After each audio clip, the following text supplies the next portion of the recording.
Hacia septiembre de 1940, el escenario de la guerra comenzará a reconfigurarse. Alemania, Italia y Japón formaron un eje y firmaron un pacto de ir a la guerra si alguno de ellos era atacado por Gran Bretaña o cualquier país que se les uniera. La URSS fue destruida del pacto atacada por Alemania en junio de 1941, violando el pacto de no agresión firmado apenas 2 años antes por sus cancilleres Ribbentrop y Molotov. El presidente de Estados Unidos Franklin Roosevelt le brindó su apoyo a Gran Bretaña. Las bases de cooperación entre ambos países fueron establecidas en la Carta del Atlántico el 14 de agosto de 1941. Después se les unieron otros países como aliados, entre ellos la Unión Soviética. El 7 de diciembre de 1941, Japón atacó la base naval de Pearl Harbor en Hawái, por lo que Estados Unidos le declaró la guerra a Japón y luego a Alemania, lo cual provocó que el conflicto tomara una dimensión mundial.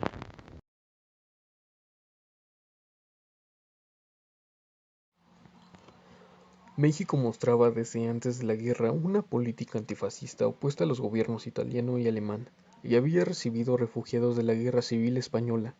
La relación con los aliados no era la mejor para México, debido a la expropiación petrolera que había sucedido con el general Lázaro Cárdenas y a las diferencias con el gobierno soviético por el asilo de Trotsky. Sin embargo, el inicio de la guerra le permitió a México convertirse en un proveedor de recursos petroleros importantes para Estados Unidos, haciendo que México se uniera a la causa de los aliados. La primera medida fue el rompimiento comercial y diplomático con las potencias del eje. Sin embargo, el hundimiento del barco petrolero Potrero del Llano y el carguero Faja de Oro ocasionó que el gobierno mexicano de Manuel Ávila Camacho y la Cámara de Diputados le declarara la guerra formalmente a las potencias del eje el 28 de mayo de 1942. Aquí se generó una polémica, pues se dice que los que hundieron los barcos realmente fueron los estadounidenses, para presionar a México de que entrara a la guerra de su bando.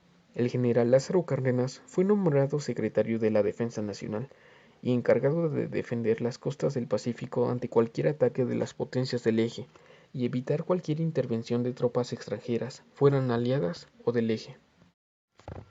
Debido a la guerra, uno de los primeros cambios fue la creación del Ejército de los Conscriptos y la división del territorio nacional en 34 zonas militares, así como la edificación y modernización de nuevas instalaciones para el Ejército Nacional. La guerra implicó la reorganización de la población civil, pues se implementó el servicio militar obligatorio, que existe hasta nuestros días. Asimismo, los comités regionales de defensa civil, las defensas rurales, batallones de obreros, comités de defensa femeninos, escuelas militares y nuevas unidades del ejército estaban dispuestos a proteger su nación en caso de un ataque enemigo. El Escuadrón 201 fue abanderado en las instalaciones de Meyerfields.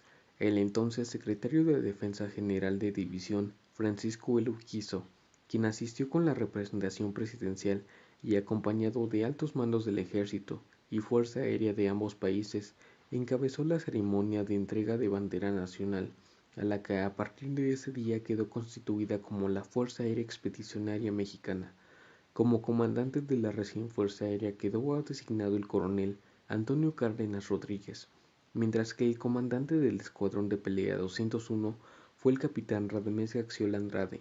La Fuerza Aérea Expedicionaria Mexicana se conformó por 30 pilotos asignados a aviones P-47 Thunderbolt, como parte de 300 efectivos, entre ellos mecánicos y personal de tierra.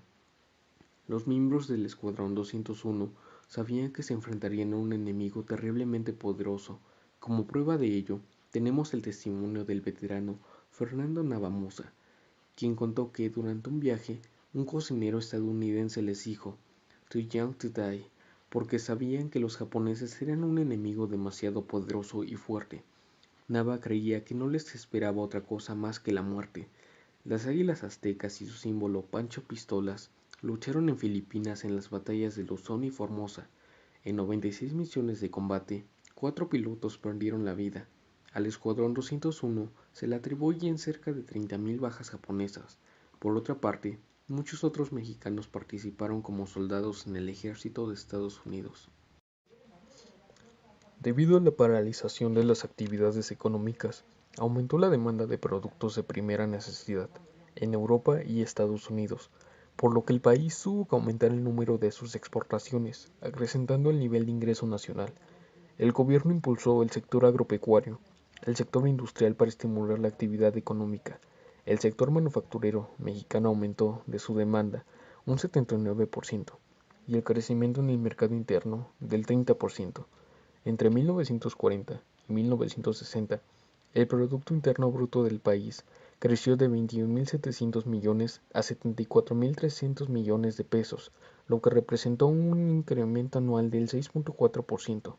México consiguió estabilidad económica, crecimiento de las regiones y una mejor calidad de vida.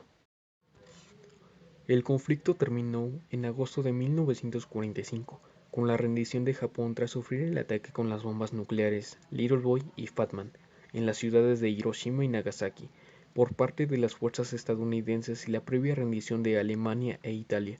Cuando se ganó la guerra, México apareció como uno de los países vencedores, y también fue uno de los principales fundadores de la Organización de las Naciones Unidas, ONU, mejorando la economía de México con las exportaciones de minerales para el armamento bélico y productos agrícolas.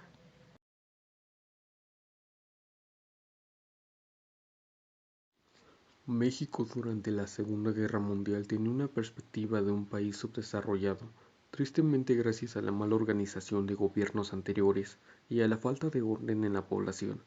Aunque la participación directa de México en la Segunda Guerra Mundial fue escasa, el conflicto internacional influyó profundamente en la política y economía del país a diferencia de la mayoría de las naciones involucradas. Los efectos de la guerra fueron en gran medida positivas para México.